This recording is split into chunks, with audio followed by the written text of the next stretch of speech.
Okay, so good afternoon. We're only focusing on the one topic today, and that's what's going on with Manchester City. Now, it's very rare that I do a live stream solely on one topic, but obviously, we can discuss all the other sports stories that are going on. Man City, the news that's coming out of there is not surprising, really, if you've really been following, um, you know, Rui Pinto and his football leaks website that he regularly uploads information. Basically, it's the sports version of WikiLeaks. Now, UEFA have already punished Man City on two separate occasions in relating to breaching rules. Once over youth transfers, and they've already punished them to do with this situation. Now, Man City got their European ban overturned at the Court of Arbitration for Sport because UEFA rules have time limitations on. Premier League rules don't. So they've already been done for basically their breaches. Now, what Man City have done over a significant period of time is true its allegations. They've been found guilty of their breaches. Is they've not been clear and honest on their sponsorship arrangements with Etihad. They've been basically cooking the books. The Mancini contract when Mancini was manager, they basically had two contracts for Mancini. The shadow contract, they've manipulated player contracts, and they've also obstructed a 4-year investigation the Premier League has put in place to deal with these allegations that have come out in the football leaks. And the Der Spiegel article a couple of years ago. 4 years the Premier League have been investigating them. Now, they're not the only club, I think, to do this. I think Wolves are guilty of it as well, because there's a lot of rumours circulating about Wolverhampton Wanderers and some of their dealings and financial fair play. It's well known among football fans. And I'm not against clubs having wealthy owners, not at all. I'm not against Newcastle having Saudi ownership, or Todd Bowley owning Chelsea, or the Glazers owning United, or FSG. I'm not against wealthy investors investing in football clubs, but when they're clearly breaking rules and not transparent and obstructing investigations, you don't obstruct an investigation if you're innocent. There you go. Do not obstruct an investigation if you're innocent, which has made, I think, the situation a lot worse for Manchester City. In total, there are 100 charges um, that they have been accused of breaching rules at least 100 times. Now, this didn't happen overnight. This is a sustained period of false accounting, a sustained period of breaching very clear rules that are pretty clear in the rule book, and then 4 years of deliberately obstructing and delaying and drawing out the investigative process. Very clear what they're accused of. Now, as I say, they're not the only club to do this. With what's happened to Juventus with some of their financial creative accounting in the last couple of years and their punishment in Italy, this is small fry, the Juventus situation compared to Man City, and they're not the only club involved in that. They're just the centerpiece of a basically a transfer scam to work around financial rules in the transfer market. Now, obviously and clearly, the Mancini contract is against footballing rules, and in fact, there's 12 player contracts that are questionable in regards to basically having a secret contract under the table kind of thing. So this is not just an isolated, one season of dodgy reporting of their finances. This is 9 seasons of basically 9 seasons they've been accused of breaching basically financial fair play is the best way to look at it, and then 4 seasons of obstructing the investigation into the 9 years worth of breaches. Yeah. Now, other clubs have been caught and punished for various UEFA and Premier League breaches in regards to financial fair play or youth transfer policy or accountancy, and they may be smaller cases. So Boston United, who were done for irregular financial activity, their head coach and their chairman were found guilty of fraud. were charged by the police and the Crown Prosecution Service, taken to court and got suspended sentences. And people go, "Oh, it's only Boston United, small club." Doesn't matter. It has happened before. There is precedent, admittedly on a much smaller scale, over a smaller time frame, but it's happened before. Chelsea got done for breaching youth transfer policy, got punished, transfer embargo, as Frank Lampard found out when he was installed as manager at Chelsea. So this is not a new thing. And I want to see what people ask, what people's thoughts are, because um, look at it like this. Rugby union, we've had two salary cap breaches, Saracens and Leicester. Again, secret contracts, breaking the rules, obstructing the investigation, da da da da da. We've seen it in rugby league, in the NRL especially, where salary cap breaches, and some of them were so blatant. I mean, the Melbourne Storm, secret, whereas the Parramatta Eels put it on the public record because they're a public listed company. And their board literally had board minutes taken of, we're going to break the rules that we've signed up to for this period of time. And now there's legal lawsuits about that, where apparently they owe creditors money, backdated, and things going on behind the scenes. Mainly Seagulls, dodgy contracts. So it's happened in other sports. This is not just uniquely football. This is sport is a global industry. Some of these players will have agents, for example, who also represent coaches and athletes in other sports. So it's not just a football agent; it's a sports agent. So this is a global industry, and Man City, the fact that they've drawn out the investigation by trying to obstruct it for 4 years, I think hints at their guilt. And I want to say innocent until proven guilty. Another organisation, UEFA, have found them in breach of their rules. It went to the Court of Arbitration for Sport, which upheld a lot of their punishments, but overturned some of their other punishments because of time constraints under UEFA rules. As I say, the Premier League do not have these time constraints. What could the punishments be? A fine is a joke. I think anyone in their right mind would go, well, they got a fine by UEFA, which was upheld by the Court of Arbitration for Sport. They paid that. They weren't thrown out of European Cup competitions.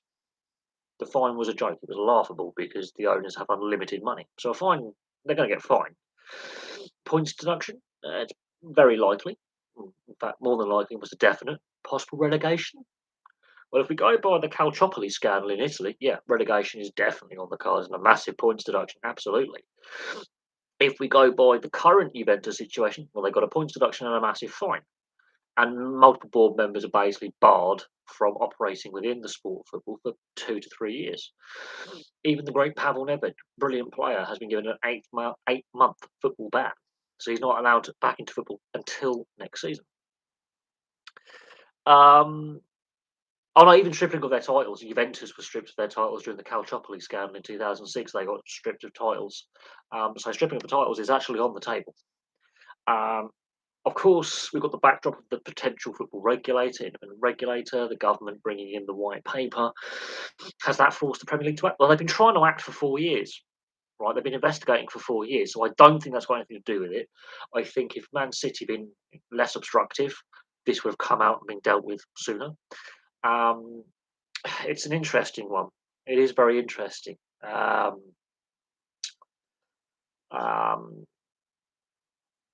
The repercussions are serious, not only for Manchester City but for the game as a whole, because we know that other clubs are doing this. We know that other club. I think Wolves are another one. I know Wolves haven't had the success, but they are another club that regularly gets brought up in conversation on social media with football fans and maybe even in the media off the record, who are doing something similar. And it's a regular running joke that Wolves is basically the Portuguese national side. Um, uh, as a club team.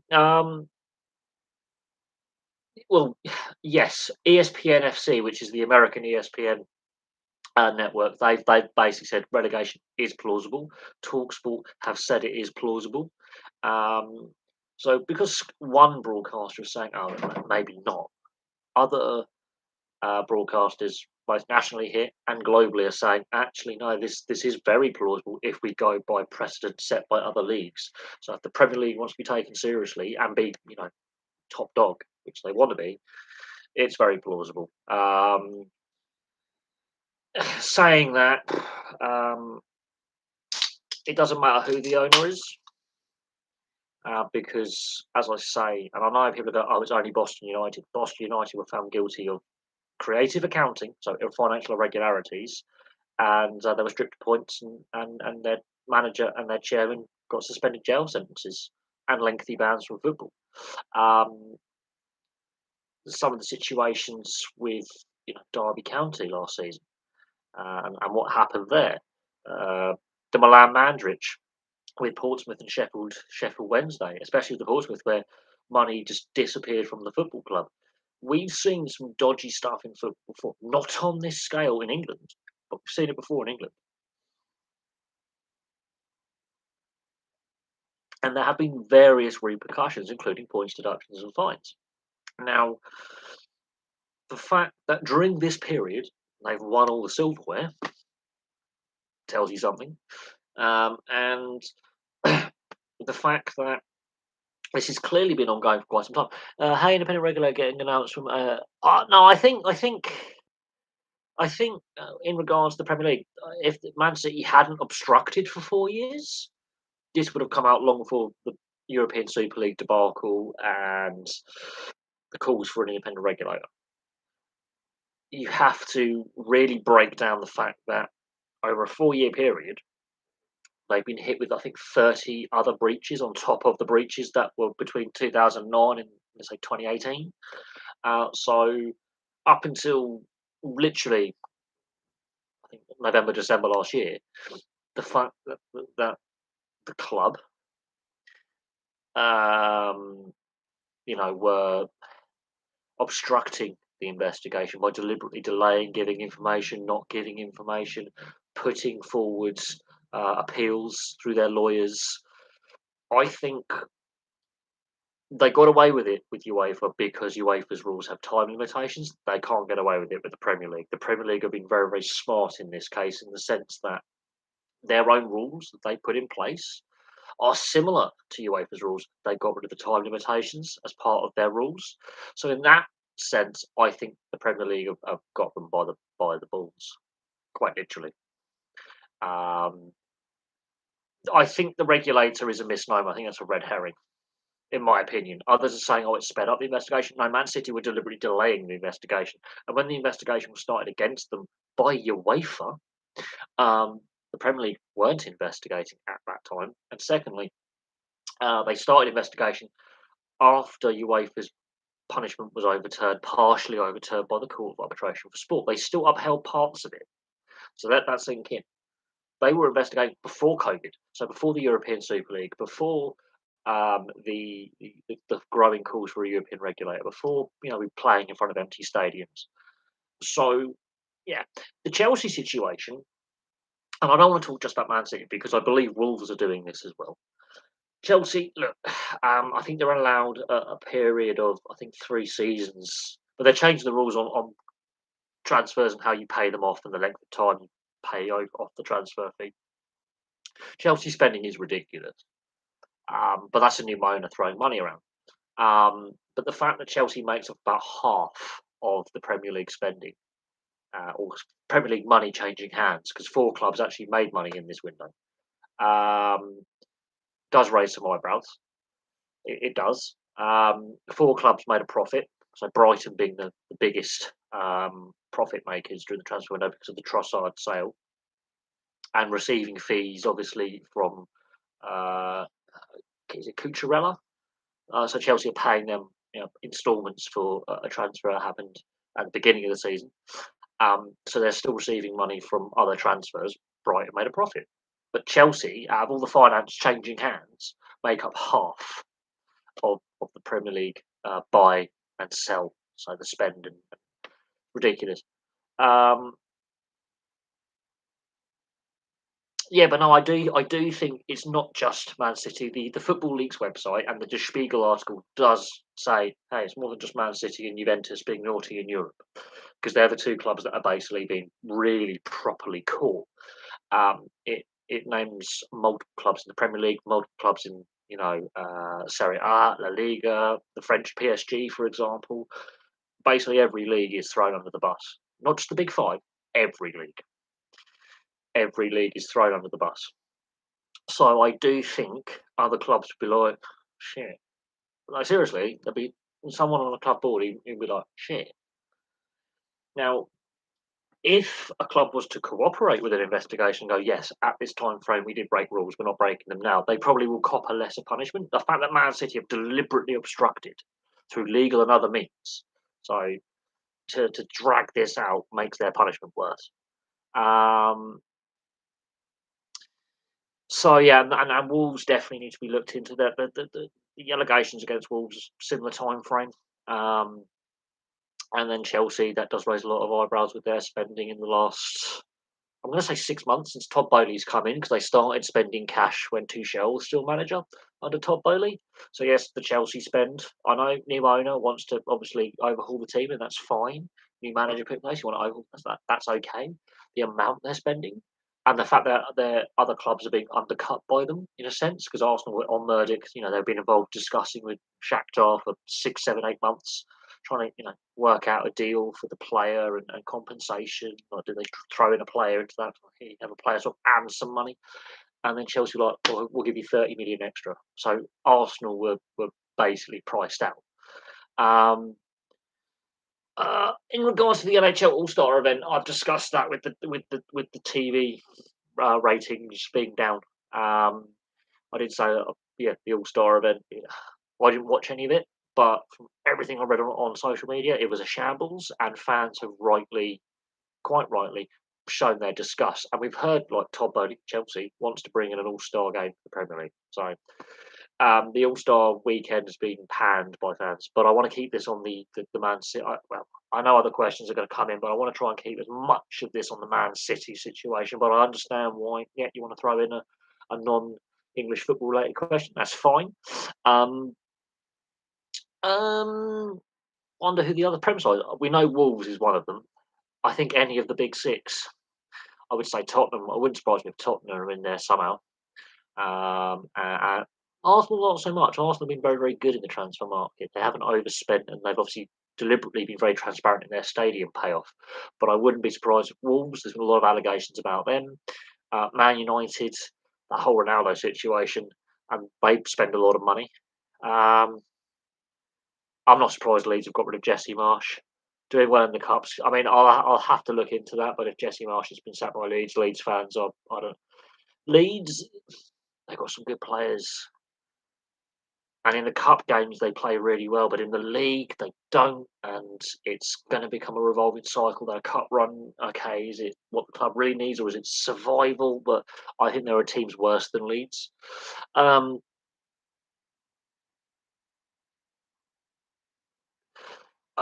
but yes, I think Chelsea is definitely one that needs looking at. You could argue Liverpool to a certain extent with some of their question marks over FSG. I mean,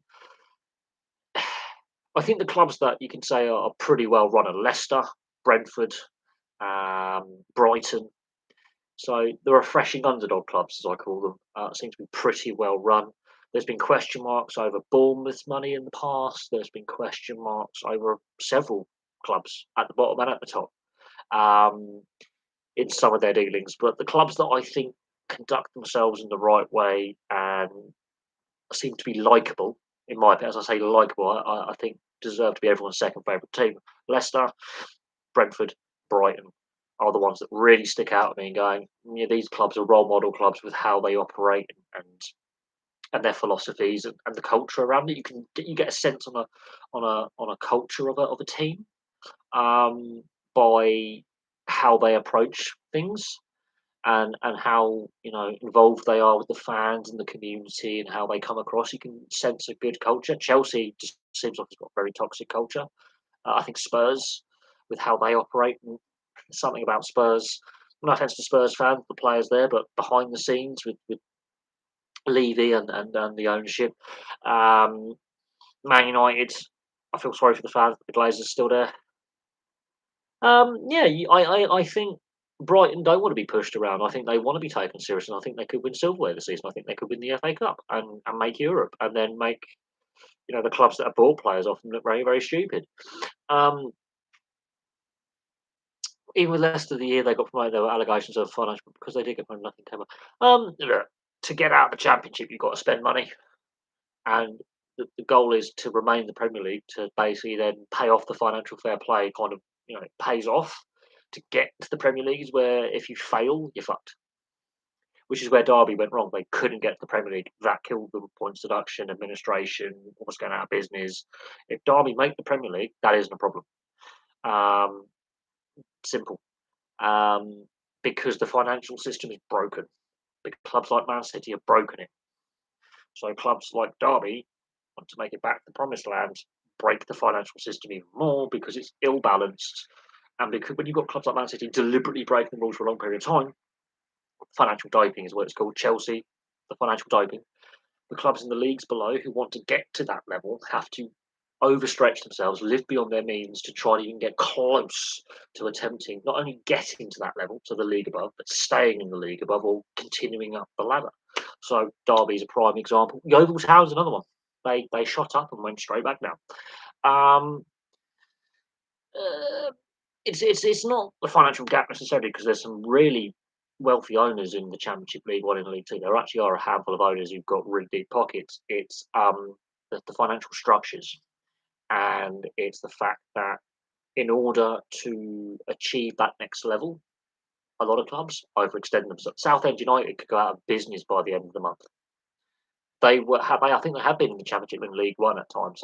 Southend, they're facing extinction. Oldham, ex-Premier League, are facing extinction. So it's how the money's distributed, the financial structures, and the fact that there is no spending cap or salary cap. It's just a free for all financially, and there's been a really weak regulation for a very long time. Suddenly, one of the governing bodies, the Premier League, are deciding to throw their weight around. It's taken too long.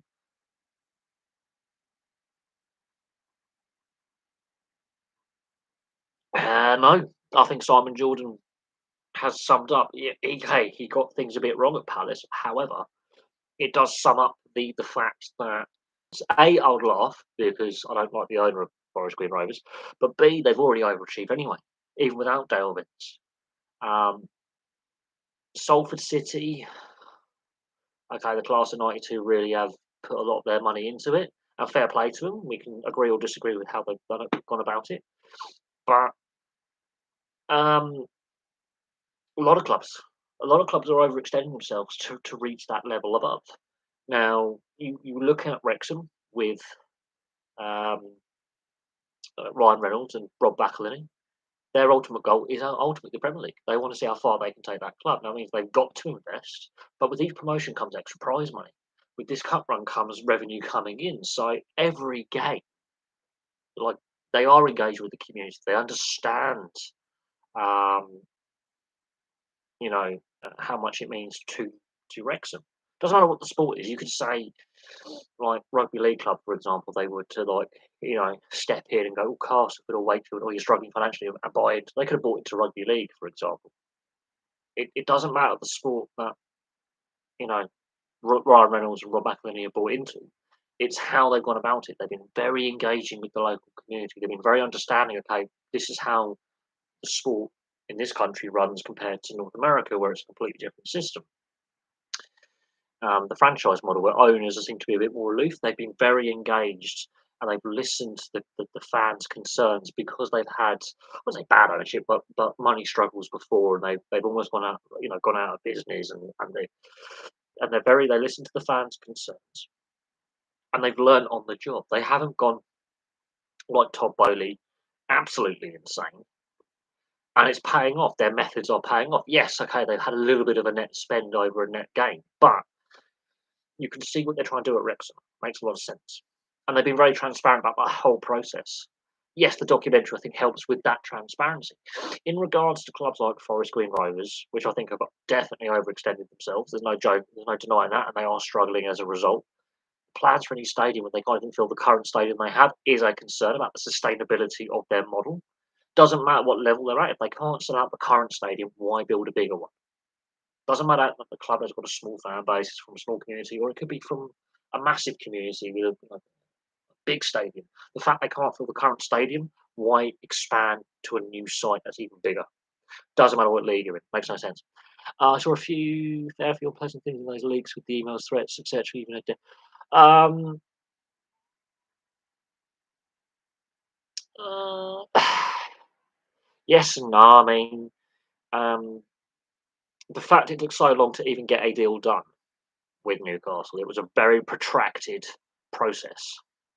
Bearing in mind, when the channel started the Newcastle deal, it was already a year into it because he had it up for sale for a year by the time I did a video on Amanda Stapley.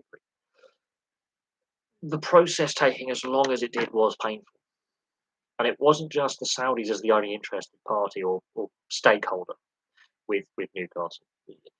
The thing is, football for so long hasn't cared who the owners are and where the money comes from. Suddenly, fans have said enough's enough. And this starts, I believe, with the match fixing scandal in Italy and the German match fixing scandal in the lower divisions. And then we see other match fixing scandals come out, right, across Europe. We've seen allegations of match fixing all across, even here, even here. Um, the thing is, Newcastle have been very, very controlled in their spending. This is what I mean. They could have day one gone, there you go. They haven't. And look what they are. They've spent in the right areas. The owners have allowed the football people to do the football things. And they're going, well, here you go. Here's 300 million per transfer window. There you go. That's all you're getting per year or per transfer window. Limited amount. You find us some bargains. And then when we start winning, keep finding bargains because players will go for unders to go to a big club. So we can see what happened. Man City straight away, as soon as the ownership came in, started spending big money. Didn't work until they started spending money in the right areas. Yeah, but this government is wet anyway. We make a lot of money as the UK with the arms deal arrangement, the trade arrangement with Saudi Arabia. Massive amounts of money, worth billions to the UK economy with BAE Systems. So they will say, "Oh, we won't renew that contract." That's money. Now, as I say, Man City aren't the only club being naughty. Not just in this country, but across Europe. We know about the Football League's website. We know about Rui Pinto. He started investigating Portuguese football. It wouldn't surprise me if Rui Pinto decides to go, you know what, I'll look at all sports.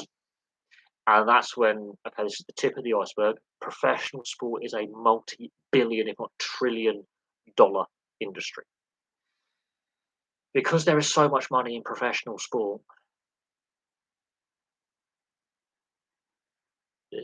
yeah, but that is like, oh, we'll use the racism card or we'll use the religious, whatever, the nationalistic card. Now, that is a weak argument. It's a lazy argument. It doesn't fly with me because AC Milan were investigating when Berlusconi still owed them about the sale to the Chinese. AC Milan were investigated. Please give over. Like, I don't.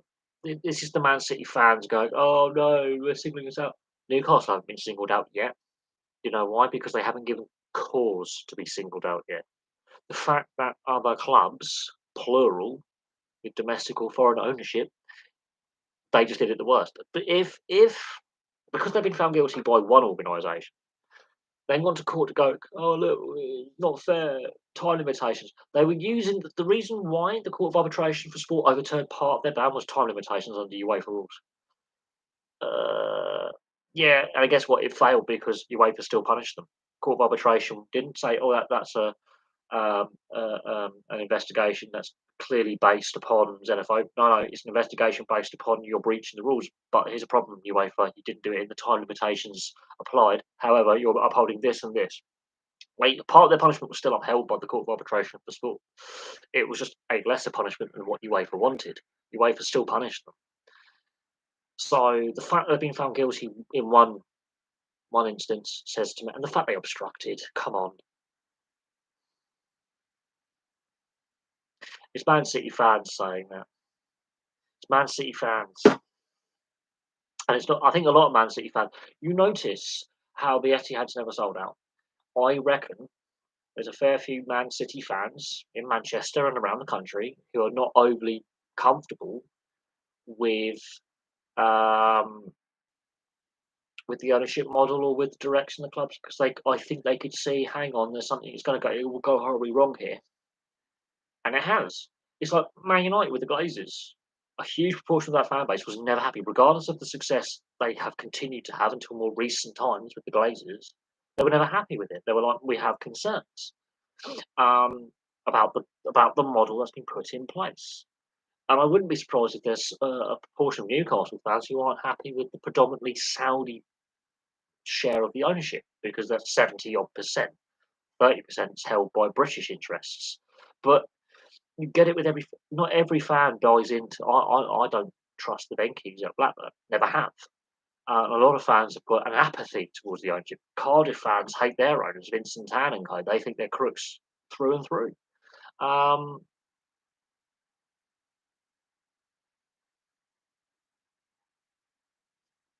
and so there has to become some kind of. I don't think all Man City fans like Sheikh Mansour and the ownership model that's in place, and the direction the club's taken off the field. On the field, they can be very happy with the success. Absolutely. They've built a great team. Their spending is actually a lot less now than what it was. They're spending in the right areas. Um, and yeah, I mean, I don't think all Newcastle fans are overly enamoured with their owners. I think they're happy with the team doing a lot better and being competitive and at the right end of the table where they should be. At the same time, I think a fair few fans in Newcastle do have reservations. They're just not seen on social media and they're not seen to speak out publicly because it's not um, the done thing. Peter Ridsdale, how he's still involved in football is beyond me. It's like Milan Mandridge. He destroyed Sheffield Wednesday and destroyed Portsmouth. Peter Ridsdale destroyed Leeds. It's like Ken Bates just almost destroyed Chelsea. And these are domestic owners and chairmen who should know. I mean, Mike Ashley basically brought Newcastle to its knees. And bearing in mind, Newcastle were part of an investigation into tax fraud when this channel first started up. So to say that Man City, the investigation against Man City, is purely based upon the nationality and the faith of the owners, the religion of the owners, is balls. Because multiple clubs have been investigated, regardless of who the owners or the money people or the investors or the shareholders are. Now, or who's on the board or who the chairman is. There have been a lot of questions asked about many things. Now, I'm not a financial expert, and I don't know the Premier League rules and the Premier League rule book. What I do know is that there are dodgy second contracts, lack of transparency, obstruction of, you know, dodgy sponsorship deals, and basically not playing by the rules. Now, did that give them an advantage on the field? Well, other clubs spend a lot of money to put a lot of expensive teams together, so there's a fair bit of good management in there.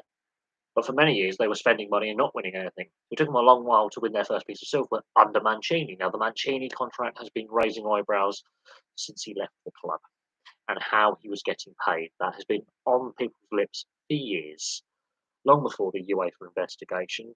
There were people in the know who knew about the contract before Football Leaks was a thing. Let that sink in. Before Football Leaks was a thing, people knew about the Mancini managerial contract, the secret secondary contract, through a club in the Emirates where he was a consultant, did no work, and got paid a huge sum of cash. But very similar to the Platini situation at UEFA, which he went to prison for. Um, so there were plenty of people. Um, the there were plenty of people. Um, the the fact that, you know, this is not the first time Man City have breached rules either and been caught. Youth policy, same with Chelsea. They were punished, same again. There were always question marks of. It doesn't matter who the owners are. It's the fact that they're like, we've got money, we've got lots of money. You've got lawyers, we'll get more. And now they can't fall back on that because the technicalities aren't there. The Premier League have spent 4 years, and I tell you now, they're going to done this thoroughly, and the other 19 owners will be like, well, I wouldn't say. I would say that there's a proportion of clubs from League Two to the Premier League who've done exactly the same thing as Man City, and this is not something that's just happened overnight. This is a system within football with transparency. For those who are so, I can. I think they've opened Pandora's box now. They can't go back and not do anything. For them not to do nothing now would be more embarrassing. They've allowed Man City to basically make a mockery of them for 13 years, 14 years. It would be ridiculous if they were suddenly to go, well, we've started, but we won't finish. They would look really stupid. Really stupid. And I think the fact that they've been 4 years into this investigation is not for lack of trying to get it to this point. It's because Man City have deliberately, well, you say potential. The guy who owns Ineos, who's British, owns Nice, and he's in Ineos Grenadiers cycling team. I believe he's more interested in the Man United side of things. If my laptop is player. Yeah, the guy who owns Nice is English, and he's interested in Manchester United. If we believe reports, he's put a form. Yeah, Jim Radcliffe in Manchester United. In regards to Liverpool, they're open. They haven't officially said the club's for sale, but they're open to further new investment into Liverpool Football Club. Part of the reason for this is the FSG, the Fenway Sports Group, has spent hundreds of millions buying the Pittsburgh Penguins of the NHL to add to their collective sporting umbrella. And so they've got to make some of that money back. They've just spent a lot of money. They've got to have an injection of funds back into them to offset the purchase of a multi-million-dollar organisation in North America. So FSG don't lack money. They just want to balance their books so they can be, again, where they were pre-Pittsburgh Penguin purchase. Team for however much it was, I think $300 or $400 million or something, 600 million, I think it was in the end. That they pumped. They said, right, this is what this. I know it's buffering. Just deal with it. I'm not restarting. Internet shit. Deal with it. I have to deal with it every day. Vodafone a rip off. So they spent I think 600 million or something on the Pittsburgh Penguins. They're going to ask for investment into Liverpool to cover that spend. That makes kind of sense. The fact that they could put Liverpool on the stock market, like Man United did at one point before the Glazers came along, is another option. They could say, right, okay, we'll retain a 51 or 75% stake.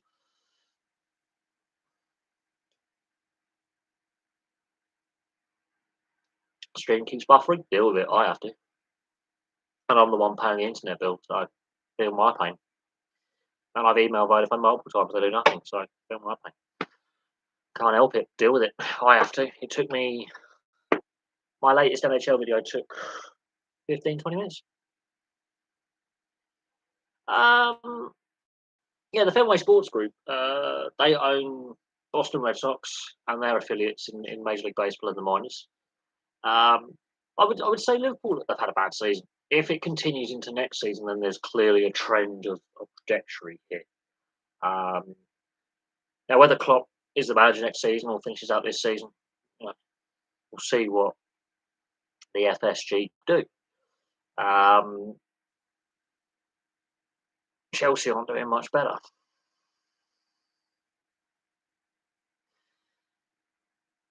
But multiple clubs are in a real awkward situation at the moment. And I always say there's clubs that keep chopping and changing manager are going to be. When he was first appointed, it wasn't bad, it wasn't great. It took a while, and suddenly, over the last 4 or 5 years, bosh, there's his success, there's his competitiveness. And there are multiple reasons why they are where they are. I think some of the players they've sold are a big miss, and some of the players they brought in haven't fully settled yet. Also, injuries and the amount of extra football. They have a small resurgence, and Arsenal, okay, they lost against that new manager bounce you get with a new manager, but yeah,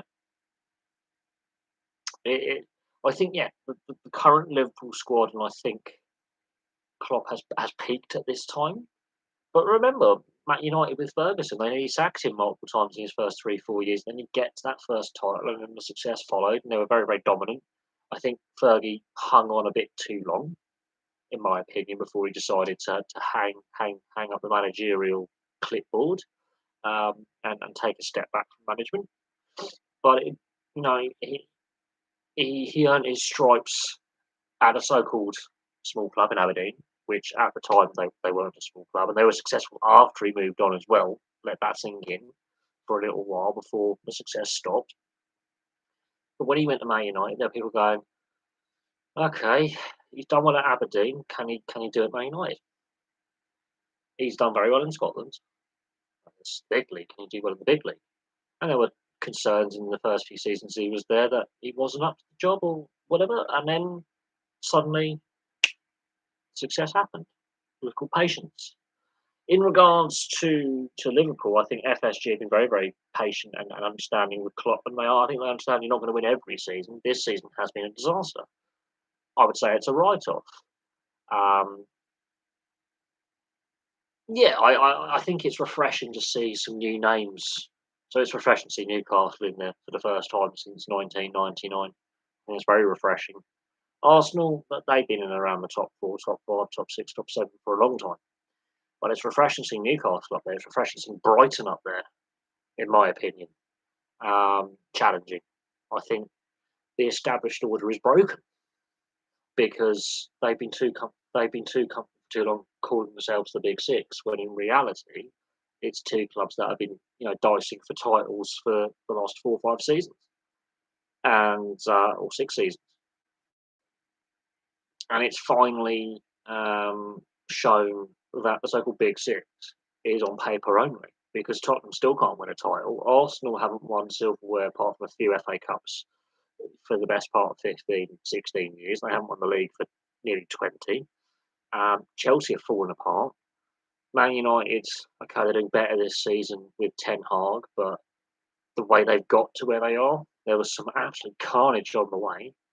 Newcastle, it took new ownership and an injection of confidence, regardless of who the owners are, and they haven't spent big. They've been very sensible with their spending. It takes a young, motivated manager, a handful of transfers. Suddenly, they're one of the best teams in the country. Brighton, selling some of their best players, get better. Lose their manager to a rival club, get better. And it's kind of refreshing. And then you look at the bottom of the table, and Everton still in, even with Sean Dyche. I'm not sold on Everton getting out of the relegation scrap. But Chelsea and Liverpool, I think, maybe FSG have gone, okay, our ownership's taken this club as far as we can, and they're not. I don't think Liverpool fans fully trust FSG. I don't think they fully. I don't think all Liverpool fans are fully happy with the ownership. Chelsea, Todd Bowley era, I think Chelsea fans deluded at the best times.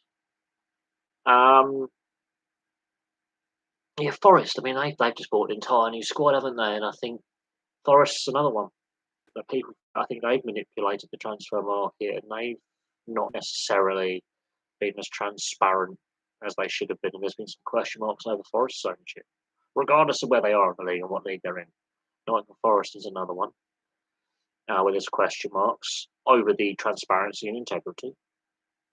Now, people could ask me, well, what do I think the punishment City could expect? Well, if they're found guilty of these charges, which they will be, because there's no time limitations on them. So the UEFA case, they go, look, well, UEFA found them on this, and the reasons why they got overturned is on this. Yeah, the Greek guy, yeah, he's dodgy. It's known that he's dodgy. I think there's legal issues he has in Greece, rather serious legal issues he has in Greece, that the Greek authorities kind of want to get him on, which he's trying to get away with. But no, if you look at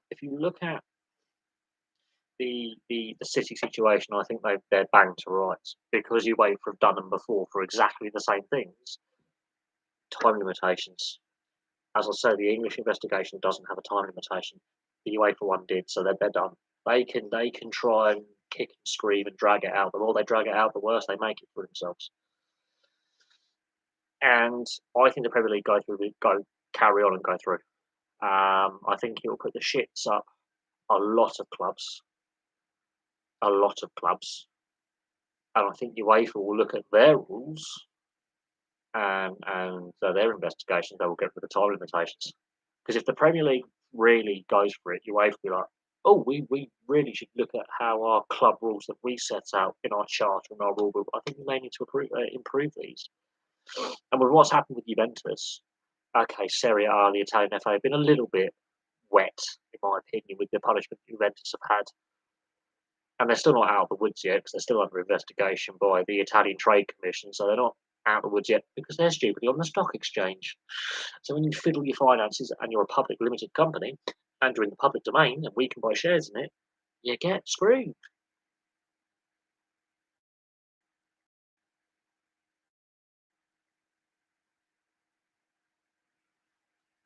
So I think Man City are in trouble. I think their goose is cooked, in my opinion.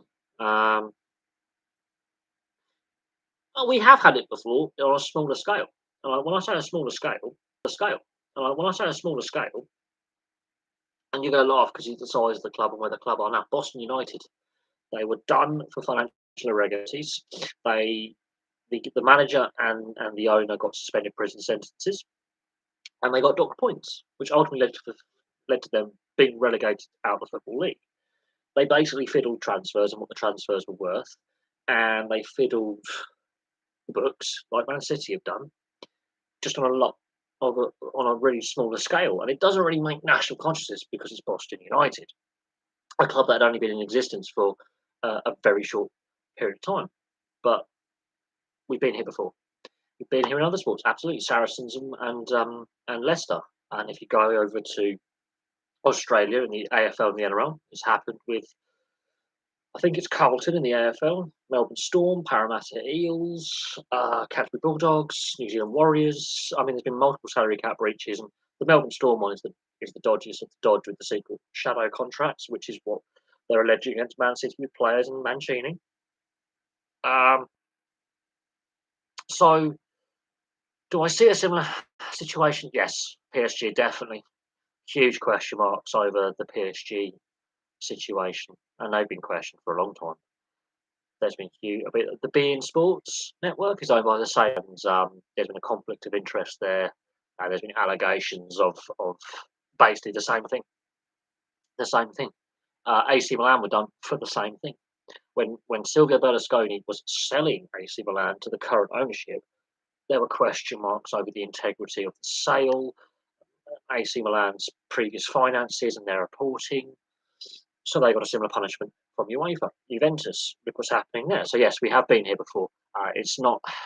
It's all coming out now because of the Football League's website. That's where all these investigations come from, and PSG have been similar. UEFA are after these clubs. In fact, they're after a lot of clubs, but they decided to cherry pick the nouveau riche, as we would say, the new rich. We'll cherry pick the ones that have suddenly got loads of money and suddenly been very successful where they were unsuccessful. So yeah, UEFA have gone. You're an easy target because you're not subtle about your owners basically just throwing the money around. Um, but I think yeah we could if we're going by what's happened to previous clubs and how it's been dealt with, we're looking at a massive points deduction as a minimum, which may or may not lead to relegation. Then if players go, well, we're playing in League Two here, and we've got to abide by financial fair play rules. Oh, we've got to take wage cut. No, I'm leaving. I'm out. I signed up for Champions League football, not Football League Trophy football. That's the cup competition. Yeah, we could see exodus of players, transfer embargo, whole lot of things. Basically, Derby County on steroids. And yes, the Saracen situation exactly the same. And a lot of players did decide to go. You know what? I'm out. I'm gone. Like here's your youth player. Here's your under 21. Put him in the squad. I'm done. And a fair few players walked away from Saracens because in their contract it stated you'll get European Cup rugby. You should be. I would say Man United should be given all of Man City's trophies, but I would say Liverpool, Spurs, multiple clubs being on. Well, we've been runners up to Arsenal in the League Cup. We've been runners up in Cup and League to Man City. Um, we've been therefore cheated out of success. And that then raises a lot of questions, and a lot of what ifs. And yes, I know with Juventus in Italy, when they were done with match fixing back in 2006, they were stripped of titles, and other clubs got given those titles in retrospect. In one of the seasons, it was like 5 clubs were like, "We can't give it to that club because they're involved. We can't give it to that club because they're involved." And it ended up that the club that wasn't involved was Inter or someone like that, or something ridiculous. And they were like, "Well, they finished 7th that year." It was one of them where like, we've gone through all the clubs that, "Oh no, can't. They've been done. They've been, oh this one." We get into really dark territory because if that other club that goes, "Well, we've been cheated," are also found to have also broken Premier League rules, and I've got stripped off them, and it just becomes a very, very dangerous game because it's not the players on the field, apart from 12 contracts, which is a starting 11 plus one sub over a 14-year period they fiddled. No, no. It's not the players on the field necessarily. It's a handful of players that they have dodgy secondary contracts, but it's the players are probably like, "Oh, here's your signing bonus, and here's some of your third party, payments for sponsorship, by the way." And the players may not have actually been aware that they're actually part of this rule breaking, which is unfair on the player. Then their agent may be dodgy as, but the player's actually not done anything wrong. There's a secondary contract, and he's thinking he's signing a sponsorship contract because the club have been a bit cheeky in how they decided to pay him. The player's not technically at fault. Or if the player does know, or his agents or his representatives know, then okay, yes, there are question marks there. But a lot of players, honestly, when they sign contracts, they see a bit of paper. "Can you sign here, please? And can you date? Yep, sign here." And a lot of people don't read their legal contracts very clearly. They are relying on their counsel. "And can you date? Yep, sign here." And a lot of people don't read their legal contracts very clearly. They are advice, their agent, or their representative. Could be a lawyer, to make sure that what they are signing is correct and true. So the players may not be actually at fault when actually in a position as well. But there's 12 player contracts that have been looked at, whether those players are fully aware of, "Oh, we've been thrown under the bus here," because the club board have basically thrown the players under the bus. Mancini, I think Mancini was aware of what he was doing to have that secondary contract. Players, not so much.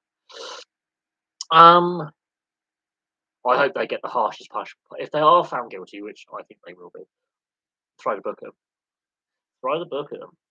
And then once they've done with Man City, go after Wolves, go after Chelsea, go after all the clubs from League Two all the way through. Go after all of them. So basically, we either clean house now, or we only make the example of the one club. Every club's doing it to some, or has done it to some degree. Because if Boston United did it 20 years ago, Boston United were doing a baby version of what Man City have been doing now. Let that sink in. I will do my Boston United video. It'll be very, very interesting. But 20 years ago, Boston United in what is now League Two, in the old division, was it Division 3, Division 4? Yeah, Division, yeah. And the conference was a thing. Did what Man City have been doing now. They got caught very quickly, and the owner or the chairman and the manager got suspended prison sentence. Let that sink in. And they were docked points, and they were heavily fined for their level, and the club has never recovered. They're in the non-league right now, in the National League North. There you are. And because they were such a small club in comparison, no one cares. No one cares. Apart from Boston United fans care, obviously, but no one cares. Man City, it has a global impact. Not only will say stop doing it, but then they caught Juventus match fixing and AC Milan and other clubs in Italy. They're still fucking about. Yeah, no, but the principle was exactly the same. They manipulated the transfer market. They falsely reported finances. They got caught. It was fraud. It was fraud. I think it's Crawley. Is it Crawley Town's manager now, no? Stevenage's manager now was the manager of Boston United. Then he got a suspended prison sentence. I believe. It was suspended. I think he might have actually gone to prison for a while. Either way, he was in trouble, and the prison sentence. I believe it was suspended. I think he might have actually gone to prison for a while. Either way, he was in trouble, and the owner of the club or the chairman got done as well because they were in on basically the financial irregularities, and the club's never recovered, ever. 20 years ago. 20 years ago. and we're still discussing, it now. Admittedly, it is small fry, but if lower league clubs are doing it, big clubs are doing it. If big clubs, it's the whole system. The whole system is broken. Derby County is another one. Obviously, they end up where they are. I'm sorry for the fans and the players, and obviously what Wayne Rooney had to do with, like trying his best to keep them from getting relegated. But they were clearly in breach of financial fair play, did not care. They were financially doping at their level. It didn't pay off. They got found out. They didn't get promotion, and then they got relegated. The Six Nations so far, obviously, this is a Wales for me, look shockingly bad. The other nations, it's kind of Ireland and France. I mean, look, France didn't play well and they get a win, and that's the sign of a good side. Italy definitely massively improved from where they were.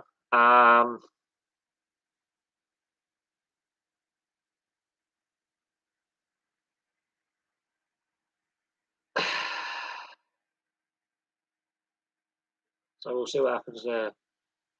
How far has a football club with the name sports on the end gone, e.g. Peterborough Sport?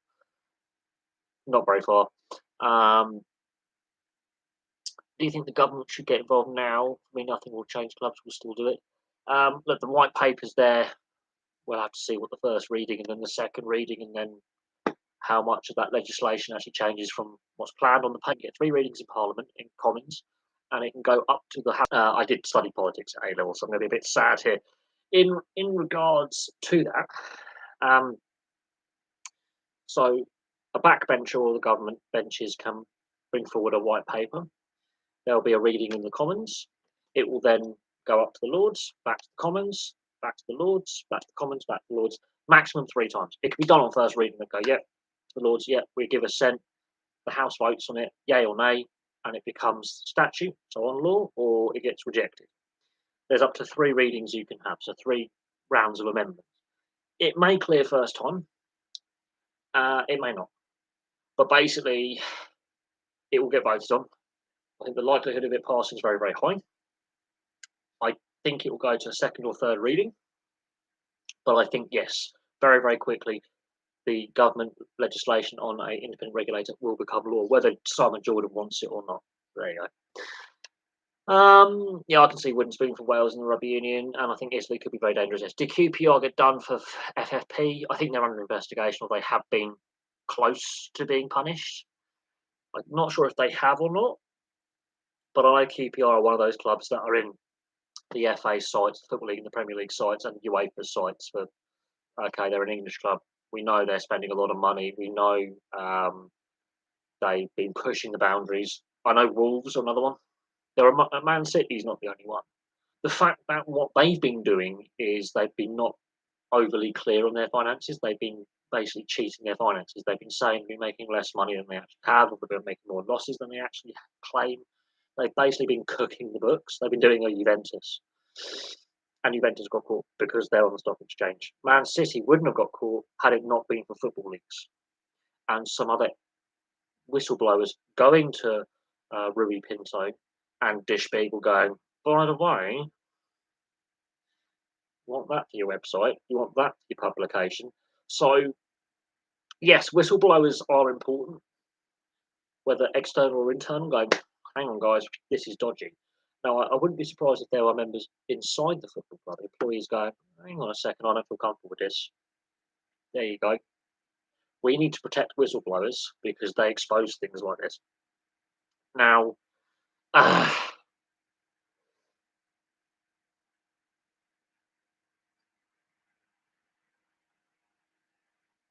basically, Rui Pinto is a computer hacker. He's a football fan. What he then did is set up his website, and a lot of people went, this is all BS. It's speculation. This is a guy coming up. He's bored. Went to Der Spiegel with it. And then Der Spiegel sent their investigative journalists in, and they actually went, no, this is actually true. This guy is the Julian Assange of sport. Now, if Rui Pinto was to do that to every global sport, we could have a lot of fun. And I'm very tempted to do videos on the NRL salary caps scandals like Parramatta, Melbourne Storm, Canterbury Bulldogs, and the New Zealand Warriors and the Manly Sea Eagles. Do more in-depth videos on them to say, look, this doesn't just happen. I've done videos on Saracens and Leicester. I think I've done a video on the Manly Sea Eagles when upon um, upon the league or the teams involved. Um, the fact is, I think the footballing authorities have been very lax in their governance for a long time, and so the clubs or individuals within clubs, player agents, players, have been allowed to do what they want at various levels of the sport for too long. Portugal guy, Rui Pinto is his name. Will Everton start with Dyche in charge? Everton and another club that are in the sights of there's some dodgy finances going on. I mean, the new stadium build has led to a criminal investigation at Liverpool City Council, which is involving the police, and there's been arrests and charges and a huge tranche of documents going. Whether it's Everton or another one, I would Everton or another club that are in the spotlight for financial fair play. Where's the money coming from?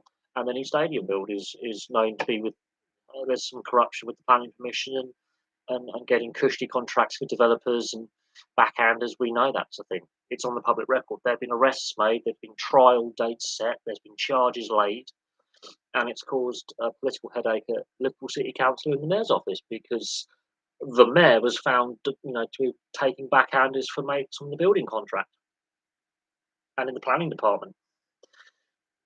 It's true. Brown paper envelopes did change hands. So Everton, another club, suspicious activities. Okay, in a different sense, but it's led to should not be being built. They're building a stadium that should never have been given an application on the planning application for because corruption, bribery. And then you look at people like Milan Mandrich, is my feeling on it. Well, yes, I would love to go in depth about all the Premier League clubs and Jesse Marsh getting sacked and pressure on Klopp and all this. We're discussing the dark side of sport, in this case, football. The next corruption discussion that comes about or dodginess comes about could be cricket, could be rugby union again, could be rugby league, could be ice hockey, could be NFL, it could be Major League Baseball. The next major sports corruption scandal may not be football. It may not be, football is a results business. If you don't win, then true. The fact that throughout this period from 2009 until now, Man City didn't win every season. They didn't win their first trophy until 2011. But the investigation and the period of their dodginess. And what I find interesting is in this period, they're being investigated by UEFA. They continued to break the rules. And then when they know that the Premier League doesn't have the time limitations for how far back they can go, they stop breaking those rules that they were being investigated for, but then they break other rules, which then adds to the fire, which makes it even worse than what it was with UEFA. And so it's like Saracens. They knew they were under investigation for salary cap breaches, so they carried on breaching. And then Leicester are looking at this going, well, here's the minimum we can get away, here's the maximum we can get away with without a points deduction. We'll go to that maximum. So when Saracens are ballsing up, Leicester are like, well, I do wonder what City's army of lawyers do, though. They just deliberately, ask for extensions, late with paperwork, which is actually really stupid. If you're a lawyer and you're late with paperwork, it doesn't look good when you're in front of a judge and they go, well, I've seen you now. I'm going to make your, I'm going to. Well, here's the thing. You've now got 19 other owners who can club together for finance to go, okay, you've got X amount, we've got it last time, Newcastle have them now. Think of it like this.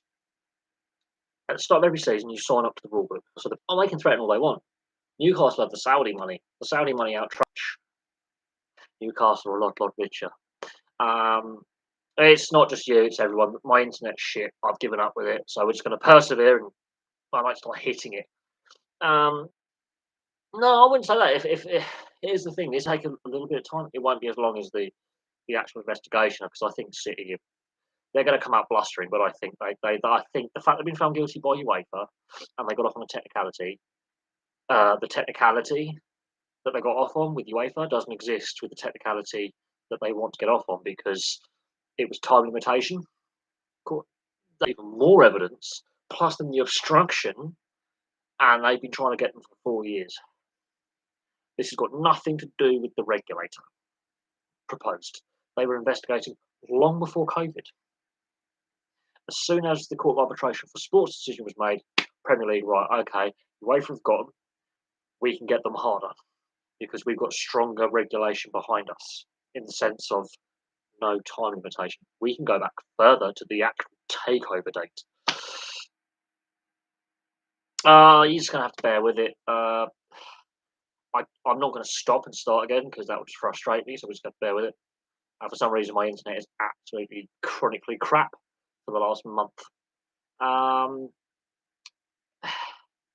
Code of conduct's a must. It needs to be transparent and public. I've been saying about players as well as clubs, a code of conduct. I've been saying this about a huge amount of leagues and sports. There needs to be a very public code of conduct, what is expected of a player, a coach, a manager, chief executive, and a club in general. And in my opinion, if there is a code of conduct, it's being flouted, it's weakly enforced, and it's not good enough.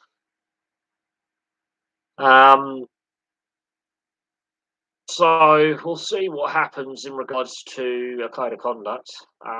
That's basically what the independent regulator is all about. If City gets point deduction, then they could get thrown out the league. So the points deduction, they could get thrown out the league. What I want. Found guilty, chuck them. Let them learn the hard way.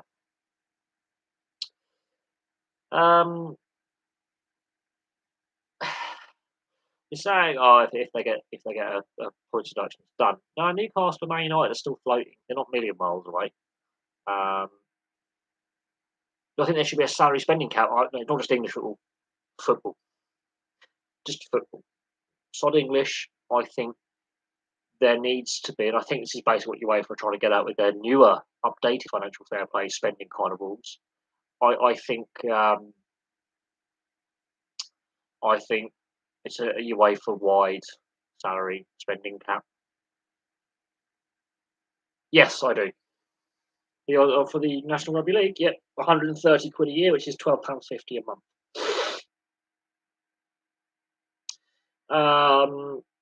So yes, I still pay for the NRL, and the pre-season trial matches start in 3 days. So my weekends are now sorted, and they're out till October. So dodginess, including that. But and could it? And should the pilot be flying? No. Was the plane airway? But Cardiff are spending constraints. Fully aware, and I think the club are fully aware they cannot afford them. Okay. Because they don't seem to come across as arrogant. So